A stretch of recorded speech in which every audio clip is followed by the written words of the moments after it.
Good morning, student. I am Rahul Kumar Prajapati, and you are watching SST Paradise Achievers. Today, I am going to say on the topic of resource utilization and development. This is the first chapter of class 8 in SST. Firstly, you should know what is resource. What is resource? Resource are such things that can be utilized. It means this time I'm saying some fact to you and you are getting. In that case, I'm a resource person for you. And not only a man can be a resource. Even we can get resource from the nature. It means natural resource.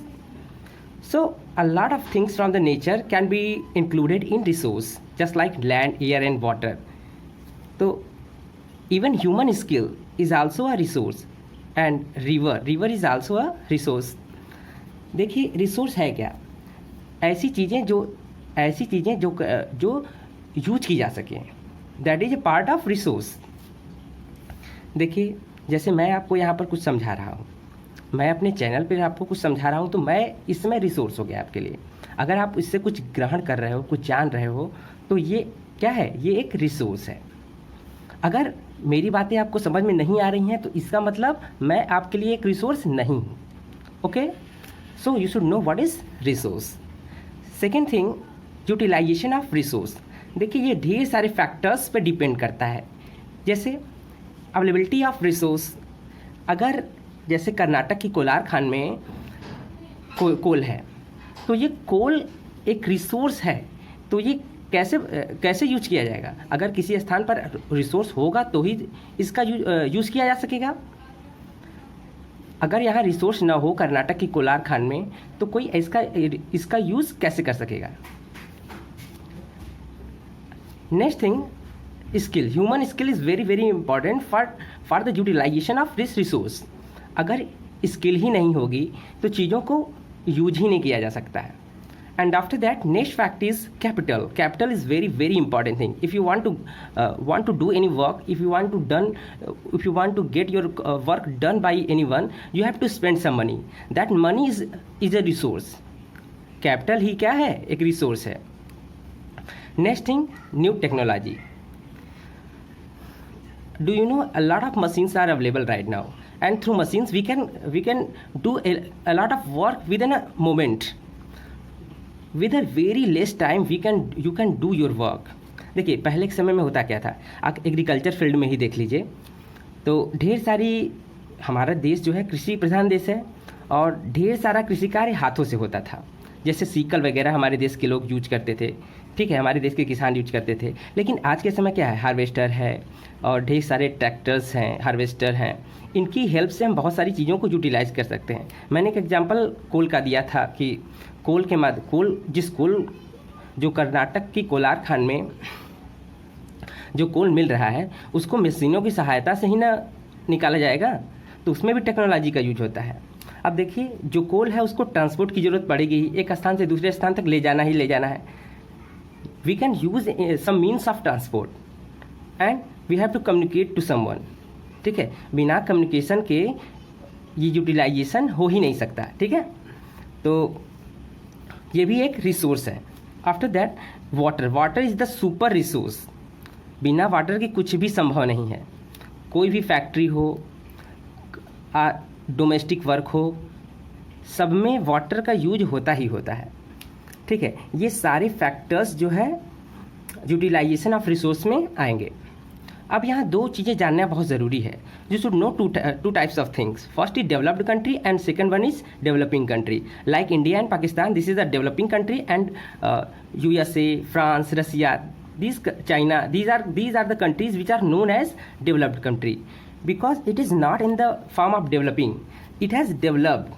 ये developed हो चुके हैं क्योंकि इनके अर्थव्यवस्था के हर field में इनका विकास जैसे होना चाहिए वैसा हो चुका है. और भारत में सारी टेक्नोलॉजी उतनी अच्छी नहीं हुई है कि अभी भी इसका यूज किया जा सके. ओके, अब बात करते हैं क्लासिफिकेशन की. तो क्लासिफिकेशन ऑफ रिसोर्स को, इसको याद करने का बहुत ही सुंदर कोड है रोड. आप रोड पे चलते हो ना, ROAD होता है, लेकिन यहाँ पर आपको याद रखना है ROOD. इसका एक एक पॉइंट जो है बहुत इंपॉर्टेंट है. देखिए आर से रिन्यूएबिलिटी हो जाएगा, ओ से ओरिजिन हो जाएगा, ओ से ऑकरेंस हो जाएगा और डी से डेवलपमेंट हो जाएगा। तो इसके 4 भाग हैं, चारों के 2-2 भाग हैं। जैसे रिन्यूएबल, नॉन रिन्यूएबल, ओरिजिन में biotic and abiotic and occurrence, natural and manmade, development means potential and actual. अब देखिए सबको एक एक करके समझते हैं। Classification based on renewability. देखिए this is 2 type, renewable and non renewable. Renewable resources are inexhaustible resources. Inexhaustible means अक्षय, that can not be run off, जो समाप्त नहीं हो सकता, दैट इज इनएग्जॉस्टिबल रिसोर्स। जैसे solar, air and water, that is inexhaustible resource. If you are going to use this air, solar and water, that cannot be run off. It can be, solar energy can be utilized again and again, air energy can be utilized again and again, and water energy can be utilized again and again. That's why it is renewable. जिसका नवीनीकरण संभव हो, जिसे बार बार use किया जा सके, वो क्या होता है? रिन्यूएबल रिसोर्स होता है। Second one is non renewable resource.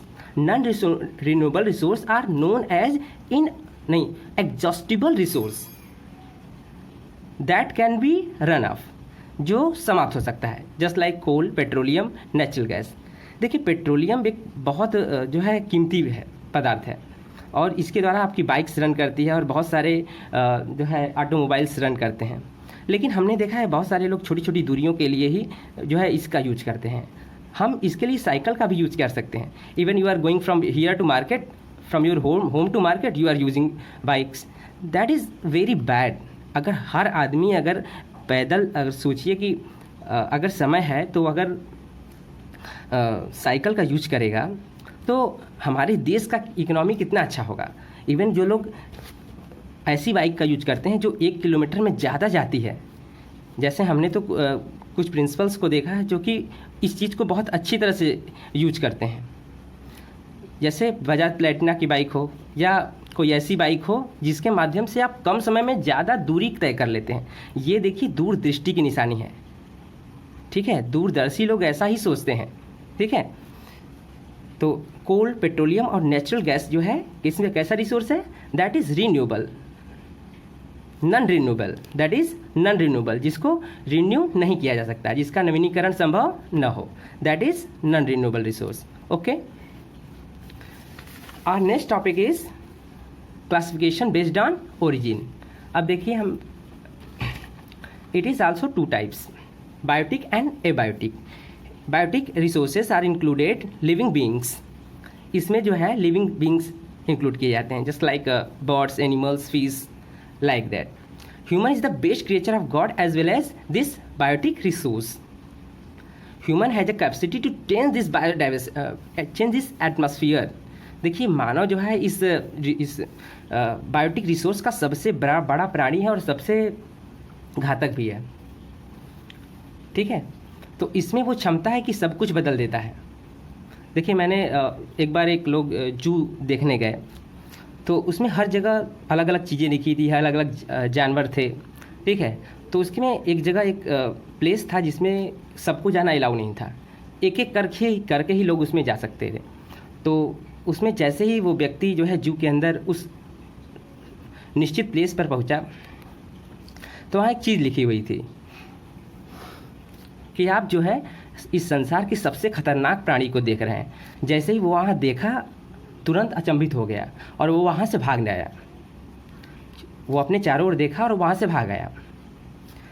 तो वो जाके जो जू का जो है केयर टेकर था उससे पूछता है कि वहाँ पर कौन सा खतरनाक प्राणी है। तो कहा कि आपको नहीं मालूम, आप ही तो हैं वो खतरनाक प्राणी। तो पूछा कैसे? तो उन्होंने बताया कि जो है मानव में इतनी क्षमता होती है कि वो सारी चीज़ों को बदल कर रख दे, ठीक है। तो human is the best creature of God but it has a power to change everything.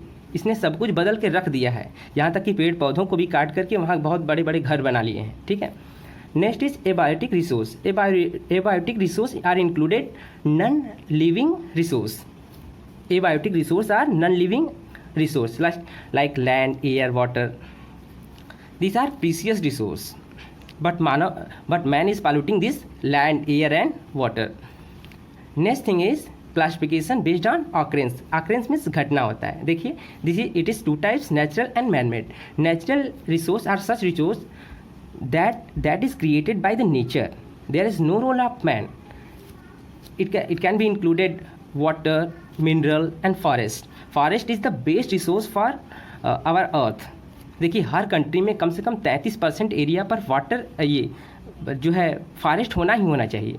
अगर ऐसा नहीं है तो वो देश खतरे में है। वो उस देश जो है वर्ल्ड के WHO और अदर मानक को फॉलो नहीं कर रहा है। ये किसी भी देश की एयर जो है बहुत अच्छी तभी रहेगी जब उस पर कम से कम 33% जो है एयर 33% क्षेत्र पर जो है पेड़ पौधे हों। लेकिन ये मानक बहुत कम कंट्री ही फॉलो करते हैं। ठीक है, तो नेक्स्ट है man made resource. Man made resource which are man made resource are such resource that has been prepared by the man, like road, building, machine. देखिए ये ऐसा रिसोर्स है जिसे मानव ने ही बनाया है, और जितनी भी डेवलप्ड कंट्री हैं उनमें ये सारे रिसोर्स बहुत अच्छे हैं, और इसके साथ साथ ह्यूमन स्किल बहुत मायने रखती है उन देशों में। Next is classification based on the development of. Our next topic is classification based on the development of resource. These are two types. This is two type. First is potential and second one is actual. Potential resources are those resources which are not fully tapped. Potential resource ऐसे resource होते हैं जो जिनका पूरी तरह से विदोहन नहीं हुआ है, जिनका पूरी तरह से यूज नहीं हुआ है। Just like petroleum is found in the sedimentary rocks of Himalayas, and oil, 25% of oil is found in the Arctic seabed. It is only estimated. It is not thoroughly surveyed. But it needs detailed survey. Okay, इसका पूरी तरह से पता नहीं लगाया गया है कि पेट्रोलियम जो है हिमालय की सेडिमेंट्री रॉक्स में मिलता है और आर्कटिक सी बेड में 25% ऑयल मिलता है। इसका पूरी तरह से पता नहीं लगाया गया है, बस ये ऐसा माना गया है, ऐसे जो है। ठीक है, और नेक्स्ट है actual resource. Actual resource are those resource that are known and थोरोंगली सर्वेड, जो पूरी तरह से जो है मानव की नज़र में है और लोग इसे जानते हैं कि ऑयल रिसोर्स वहाँ मिलता है। Just like oil resource is found in Saudi Arabia. Just like Saudi Arabia में ऑयल रिसोर्स मिलता है, वहाँ पर तो पानी भी जो है पेट्रोल से सस्ता है। पानी जो है महंगा है और पेट्रोल जो है सस्ता है। ठीक है, तो इस चीज़ को आप भूलिए मत। यही सऊदी अरब, ईरान, इराक, कुवैत, ये तेल एक्सपोर्ट कंट्रीज़ हैं। ठीक है, क्योंकि वहाँ पर जो रिसोर्स है उसका पता लगाया जा चुका है। Next is sustainable development and conservation. Sustainable development takes place without damaging the environment. देखिए ये ऐसा रिसोर्स है जो कि इसमें इस तरह से चीज़ों को यूज किया जाता है कि हमारी फ्यूचर जनरेशन भी उसको यूज कर पाए। इसमें 3 चीज़ें आती हैं। We should use this resource judicially. चीज़ों को ऐसी यूज करना कि हमारी फ्यूचर जनरेशन उसको पा सके। Second one is minimise. जैसे आप वॉश कर रहे हो कपड़ा और नल खुला हुआ है, तो ऐसा नहीं होना चाहिए। आपको जो है वाटर टैप को ऑफ कर देना चाहिए, बंद कर देना चाहिए। ठीक है, एंड कंजर्व, चीज़ों को सुरक्षित रखना भी ये बहुत ज़रूरी है। और देखिए कंजर्वेशन है क्या। It means sustainable and optimum utilize of resource. उसका ऑप्टिमम यूज कर लेना है। ठीक है, जैसे राजस्थान में मैं जानता हूँ कि राजस्थान में जिस पानी से लोग नहाते हैं उसी पानी से जो है घर भी धुल लेते हैं। ठीक है, उस पानी का यूज टॉयलेट धोने में भी किया जा सकता है। तो इस तरह से उस पानी का ऑप्टिमम यूटिलाइजेशन करना है, यही कंजर्वेशन है। ठीक है, अगर जो लोग बाइक का यूज करते हैं, 1 किलोमीटर में ज़्यादा जो है रन करने वाली बाइक खरीदते हैं, तो वो भी कंजर्वेशन का ही एक पार्ट है। इससे हमारा जो देश आगे बढ़ेगा। ऐसे ही हमें सोचना है। हमारा देश कैसे आगे बढ़ेगा इस पे अगर हमारा ध्यान है तो वो एक कंजर्वेशन का ही एक पार्ट है। ओके, तो इसी के साथ आपका ये चैप्टर फिनिश होता है। यदि आपको मेरा वीडियो पसंद आता है, please like, share and subscribe this channel. Thank you.